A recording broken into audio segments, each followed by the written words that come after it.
여러분은 주변에 있는 사람과 다퉜을 때 어떻게 행동하시나요? 먼저 굽히고 들어가 사과하시나요? 아니면 꾹 참고 그 사람이 먼저 사과할 때까지 기다리시나요? 오늘은 여러분들과 함께 선을 넘어 들어와 마음대로 행동한 친구들과 굳이 화해할 필요 없는 이유와 더불어 인간관계에서는 어떻게 행동해야 하는지에 대해 함께 알아보려고 합니다. 우리 삶에 도움이 될 오늘의 지혜를 꼭 한번 들어봐 주시면 감사하겠습니다. 선을 넘은 사람과 화해하지 마라. 친구가 나에게 해코지를 했다던가 나에게 험한 말 등을 해서 그 친구와 절교했다면 더 이상 미련을 갖거나 혹시라도 화해할 생각은 하지 마라. 인간은 원래 누구나 실수하는 법이다. 누구나 적당한 실수는 할 수 있고 이런 일로 친구와 연을 끊지는 않았을 것이다. 하지만 내가 정한 기준인 선을 넘어 나를 만만하게 생각하는 사람에게 그 이상 미련을 갖고 매달려가며 참을 것을 다 참아가며 화해하는 것은 세상에서 가장 무의미한 일이다. 왜냐하면 한 사람의 성격은 결코 쉽게 변하지 않기 때문이다. 사람들에게 지나치고 관대하고 정이 많은 것은 장점이 아니다. 이렇게 행동하게 되면 상대방은 나를 얕잡아 보고 무례하게 행동하기 마련이다. 항상 내 선을 넘나들며 어디까지 선을 넘어도 되나를 계산하기 마련이다. 따라서 그런 사람과 친해지기보다는 나의 천성과 맞는 사람에게 더 많은 시간과 정성을 갖는 것이 차라리 이롭다는 것을 명심하라.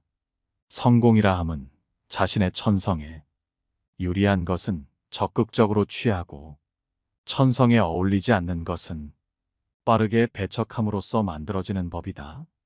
이렇게 행동한다 해서 다른 사람에게 매정한 사람으로 비춰질까 염려하며 전전긍긍하는 사람들이 있다. 하지만 인간의 본성은 원래 그러한 법이다.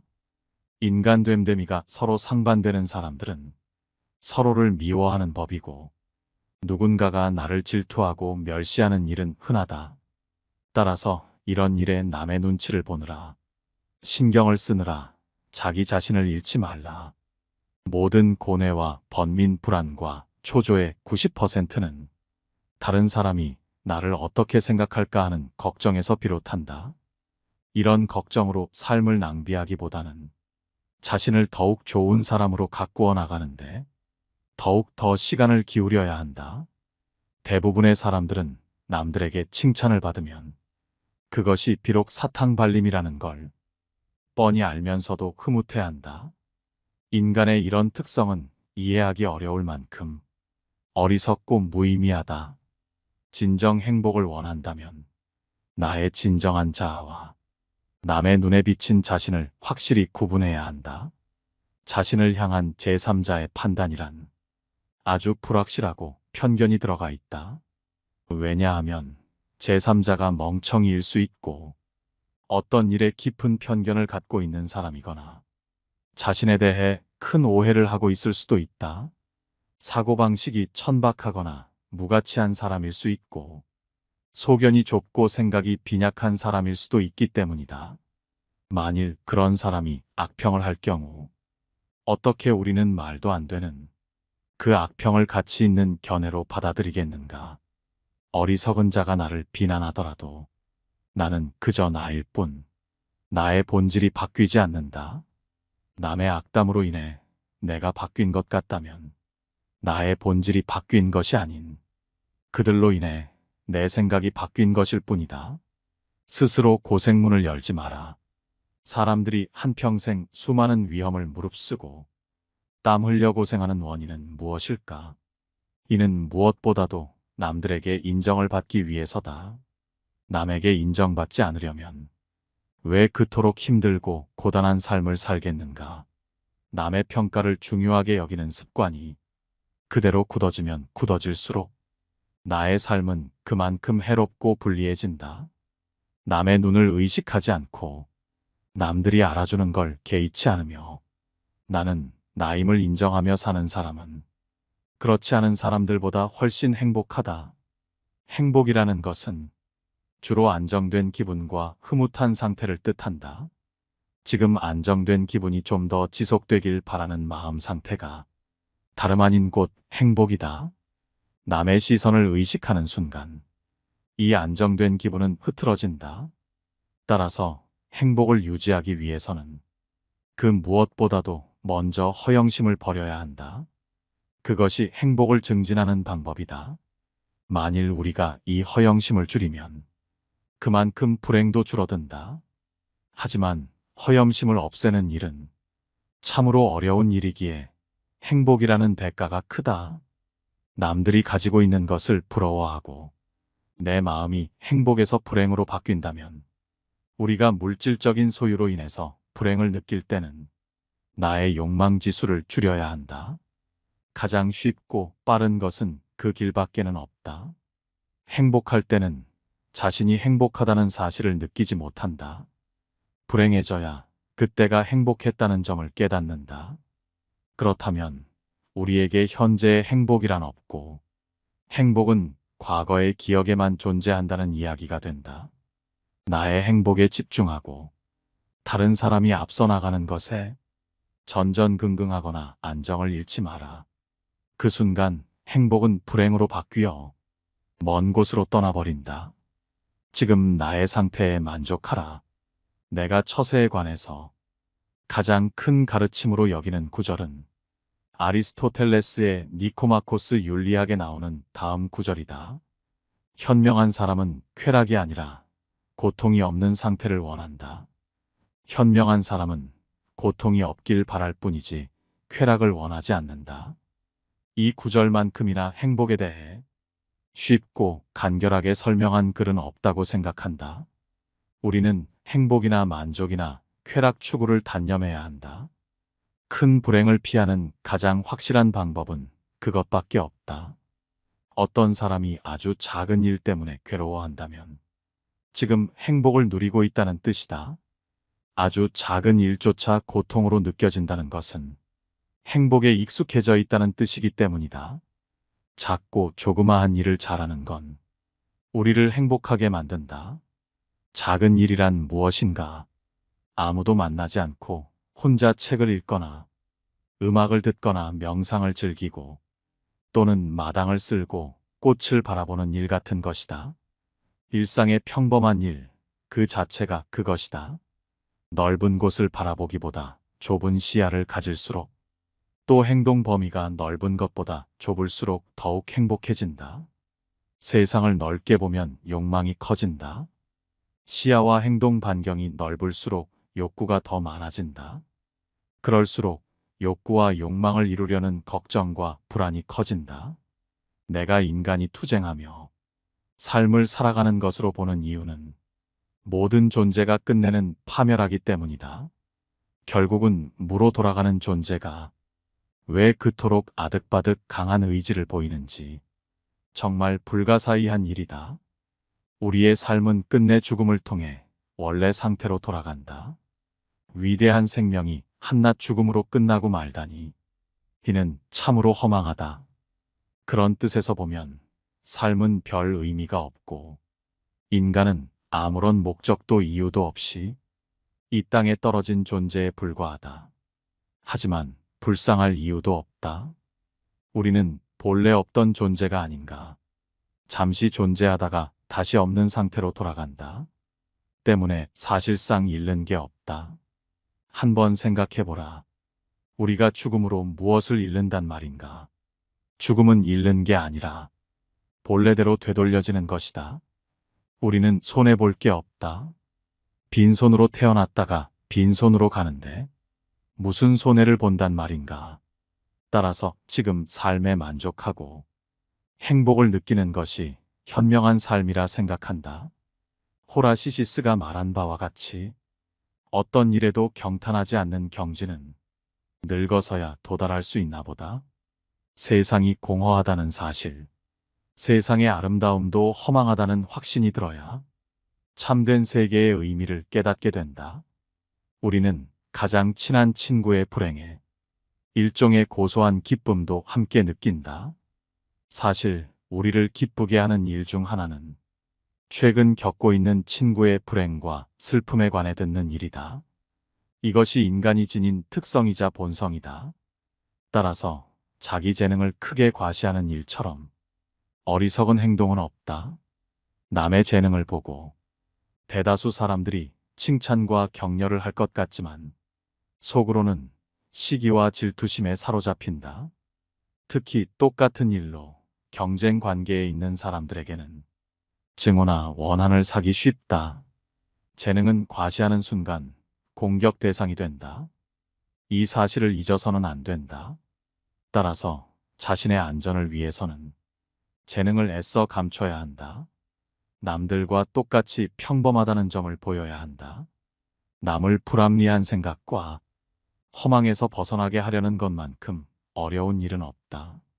만일 남이 차마 귀로는 들을 수 없고 전혀 이치에 닿지 않는 말을 하더라도 개입할 필요가 없다.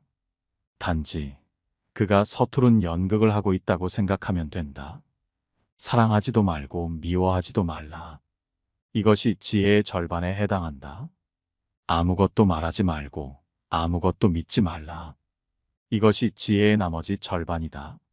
하지만 이런 명언을 지켜야 하는 이 같은 세상에서 사는 우리의 삶이 얼마나 어처구니 없는가. 우리는 지나치게 기뻐해서도 지나치게 슬퍼해서도 안 된다. 세상은 결국 어떻게든 변한다. 때문에 기쁨이 슬픔이 되기도 하고 슬픔이 뜻밖의 기쁨으로 바뀔 수 있다. 우리 머리로는 인간사의 기흉화복을 판단할 수 없다. 올바른 판단을 하기 위해서는 좋은 책은 2번 이상 읽어야 한다.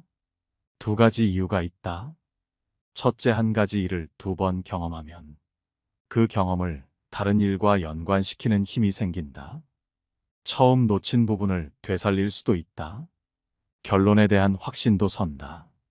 둘째, 처음과 다른 생각과 기분을 얻게 되면서 그 인상도 달라진다. 똑같은 물체에 다른 조명을 비춰보는 것과 같다. 두뇌가 원하는 만큼의 역량을 갖게 된다. 개인적인 일은 남들에게 얘기하지 마라. 좋은 비밀은 질투를 불러일으키고 나쁜 비밀은 상황이 나빠지면 결국 나에게 약점이 되는 법이다. 따라서 개인적인 비밀은 마음속 깊이 숨겨두어야만 한다. 아무리 친한 친구에게도 객관적인 자기 모습만 보여주는 것이 좋다. 주관적으로 바라보면 친구도 결국 남이기 때문이다. 적에게 알려서 안 될 일은 친구에게도 알리지 말라는 아라비아 격언이 있다. 비밀을 지키면 비밀의 주인이 되지만 비밀을 고백하면 비밀의 노예가 된다. 그리고 평화의 열매는 결국 침묵의 나무에서 열리는 법이다. 말이 많으면 말 실수가 느는 법이다. 과묵함은 처세의 근본이란 사실을 우리는 결코 잊지 말아야 한다. 청년기에는 주관이 지배하고 노년기에는 사색이 지배한다. 다시 말하면 청년기는 작가로서 알맞은 시기요. 노년기는 철학에 적합한 시기다. 실천하는 데 있어서도 청년기는 주관과 인상에 따라 결심하지만 노년기에는 대부분이 사색한 다음에 결정한다. 현재 내가 슬픔을 겪고 있다면 남에게 말하지 마라. 슬픔은 공유해서 좋을 것이 없다. 슬픔은 내 주변 사람 모두를 부정적인 감정으로 물들게 한다. 나의 슬픔을 위로해주지 않는다고 그 사람을 비난하지 마라. 타인 혹은 세상에 절대로 많은 것을 기대해서는 안 된다. 아무리 친해도 결국 타인인 다른 사람에게서 무엇을 더 얻으려 하는가. 결국 인간은 누구나 혼자다. 중요한 것은 혼자 있을 때 그가 어떤 사람인가 하는 것이다.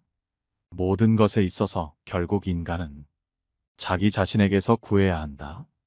약간의 근심, 고통, 고난은 항시 누구에게나 필요한 것이다. 바닥짐을 씻지 않은 배는 안전하지 못하여 곧장 갈 수 없으리라. 결국 인간의 행복과 불행은 무엇으로 자신의 마음을 가득 채우느냐에 달려 있다. 상대의 인격을 무시하는 말을 하지 마라. 비록 천하고 가련하며 비웃음을 받아 마땅한 사람이라 할지라도 그의 인격을 무시해서는 안 된다. 아무리 나쁜 인격자를 만난다 하더라도 그래, 세상에는 저런 사람도 필요하지 라고 생각해야만 한다. 오히려 모든 사람들의 인격 속에 존재하는 영원성이나 불멸성을 찾는 것이 필요하다. 지레 겁먹고 인생을 살지 마라. 언제 닥칠지 모르는 사건 때문에 마음의 평화를 잃는 일은 없어야 한다. 이를테면 우리는 불행한 일이 절대로 일어나지 않을 것이라거나 적어도 지금 당장은 일어나지 않을 것이라고 생각할 필요가 있다. 걱정에 대한 상상력을 억제하라. 걱정은 한번 시작하면 좀처럼 걷잡을 수 없게 된다. 거센 폭풍의 기운에 휩쓸린 것처럼 제멋대로 자라는 것이 걱정의 특징이다. 걱정에 대한 상상력은 모래성과도 같다. 우리는 걱정으로 모래성을 쌓지 않도록 반드시 경계해야 한다. 걱정의 모래성은 많은 열정만을 낭비할 뿐이다. 걱정으로 세운 건물은 단 한 번의 한숨으로 무너져 내릴 만큼 허망하다. 그러나 무엇보다도 주의해야 하는 것은 불행을 상상하면서 걱정하는 것이다. 바로 눈앞에 불행이 닥치기 전에는 미리 걱정하지 않는 것, 그것이 지혜로운 자의 행동이다. 혼자가 되는 것에 익숙해져라. 인간은 누구나 홀로 있지 않을 수 없다. 결국 인간의 행복은 얼마나 홀로 잘 견딜 수 있는가에 달려 있다. 남들이 뭐라고 생각할까? 늘 이런 생각에 사로잡혀 사는 사람은 노예일 뿐이다. 노예는 늘 주인의 눈치를 살피고 주인의 명령을 따라야만 한다. 하기 싫은 일이 있을지라도 그것을 따라야 한다. 결코 노예로 살아서는 안 된다. 정신적으로 풍요로운 사람은 완전한 고독 속에서도 자기 자신의 사유와 상상을 통해 탁월한 즐거움을 누린다. 남과 비교하며 부러워하지 마라. 사람들이 질투의 감정에 사로잡히는 이유는 자신보다 나은 처지의 사람을 바라보기 때문이다. 그 사람이 자신보다 많은 재물을 가지고 있거나 다른 사람으로부터 더 많은 사랑을 받고 있다고 느낄 때 사람들은 대부분 자신의 비참함을 돌아보게 된다. 모든 불행의 시작은 남들과 비교하는 것으로부터 시작된다. 그러나 생각해보라. 이 지구상에 나보다 불행한 사람이 얼마나 많은지를 말이다. 태어날 때부터 눈이 멀었거나 듣지 못하는 사람들, 한 끼 식사도 제대로 못하는 사람들, 그들도 역시 나의 주변에서 함께 살아가고 있는 사람들이다. 하루하루를 소중히 생각하라. 하루는 아주 작은 일생의 축소판이다. 아침에 잠이 깨어 일어나는 것이 탄생이요. 상쾌한 아침은 짧은 청년기를 맞는 것과 같다. 그러다가 저녁 잠자리에 누울 때는 인생의 황혼기를 맞는 것이라는 것을 알아야 한다. 인생의 첫 40년은 자신이 직접 쓴 소설이며 나머지 30년은 그 소설을 해설해준다. 우리는 우리가 살고자 하는 삶이 아니라 살 수 있는 삶을 살아야 한다. 인간이 살고 있는 이 세상은 그가 바라보는 각도에 따라 그 모양이 달라진다. 물고기에게는 물속이, 새에게는 공중이, 두더지에게는 땅속이 행복한 것처럼 자기에게 적합한 분위기만이 행복을 주는 것이다. 고독은 뛰어난 정신을 지닌 자의 운명이다. 사교가 뛰어난 사람은 대체로 평범한 사람이라고 평가해도 좋다. 그러나 비사교적인 사람들, 특히 남들과 잘 어울리지 못하는 외로운 영혼들은 어떤 면에서 뛰어난 능력을 가진 인물로 봐도 좋다. 헤라클레스처럼 어마어마한 힘을 가진 사람이 보석 세공을 하거나 학문 연구를 한다면 그는 타고난 자신의 능력을 제대로 발휘하지 못할 것이다. 자신에게 어울리지 않는 일을 선택하는 사람은 불행을 면하기 어렵다. 사람은 혼자 있을 때에만 진정한 자신이 될 수 있다. 우리의 슬픔은 대부분 다른 사람들과의 관계에서 비롯된다. 우리는 다른 사람들과 같아지기 위해 우리 인생의 대부분을 낭비한다. 사람들의 눈높이에 나를 맞추려는 데서 모든 불행이 시작된다. 나는 어쩔 수 없이 나다. 내가 나를 부끄러워하지 않는다면 사람들도 나를 부끄러워하지 않게 될 것이다. 돈이란 바닷물과도 같다. 그것은 마시면 마실수록 목이 말라진다. 돈 빌려달라는 것을 거절함으로써 친구를 잃는 일은 적지만 반대로 돈을 빌려줌으로써 도리어 친구를 잃기 쉽다. 당신이 다른 사람들의 상황을 부러워하는지는 모르지만 사실 그러한 상황은 그 사람들의 성격에 맞을 뿐이고 당신의 성격에 맞는 것은 아닐 수도 있다. 만일 당신이 그 상황에 놓인다면 자기를 불행하게 느낄 것이고 참는 것조차 거의 불가능할지도 모른다. 우리 인생은 마치 커다란 모자이크와 같아서 가까이에 있으면 제대로 알아볼 수가 없다. 그것이 얼마나 아름다운지를 알려면 그곳에서 멀리 떨어져서 봐야 한다. 우리는 흘리 우리가 갖지 못한 것을 바라볼 때마다 만일 저것이 내 것이라면 얼마나 좋을까라고 생각한다. 그럼으로써 자신의 결핍을 인식하며 불행을 느끼게 된다. 그러나 우리는 그 대신 자신이 소유한 것을 바라보면서 만일 이것을 잃어버린다면 얼마나 고통스러울까를 생각해 봐야 한다. 마음의 동요가 적을수록 고통도 줄어든다. 활동의 영역을 좁히면 마음의 동요를 줄일 수 있다. 그러나 정신적인 활동을 제한한다면 그것은 우리를 권태에 빠지고 만다. 지나친 방탕과 쾌락의 늪으로 끌려 들어가지 않도록 조심하라. 분노나 격정과 같은 격렬한 감정의 혼란을 피하고 정신적인 긴장이 계속되지 않도록 주의하라. 날마다 규칙적인 운동을 하고 음식에 절제를 두어라. 실패로 결말이 날 것이라고 예상되는 상황에 처해 있더라도 한 가닥의 희망의 빛이 보인다면 결코 절망하지 마라. 시커먼 먹구름이 하늘을 뒤덮고 있더라도 한쪽 구석에 작지만 밝은 빛이 새어나오고 있다면 그대여 결코 희망을 버리지 마라. 아무리 작은 빛이라 하더라도 그 빛은 세상을 환하게 비춰줄 수 있으며 우리의 앞길을 열어줄 수 있다. 저기에 자그마한 빛이 보이지 않는가? 천지가 뒤집히기 전에는 용감한 사람은 결코 쓰러지는 일이 없다. 용감한 사람은 어떤 일에서든지 한 가닥의 희망의 끈을 잡고서 험난한 파도를 향해 뛰어든다. 하지만 대부분의 사람들은 작은 빛보다는 무거운 먹구름만을 의식하며 두려움에 떤다. 그러나 먹구름은 반드시 거치기 마련이다.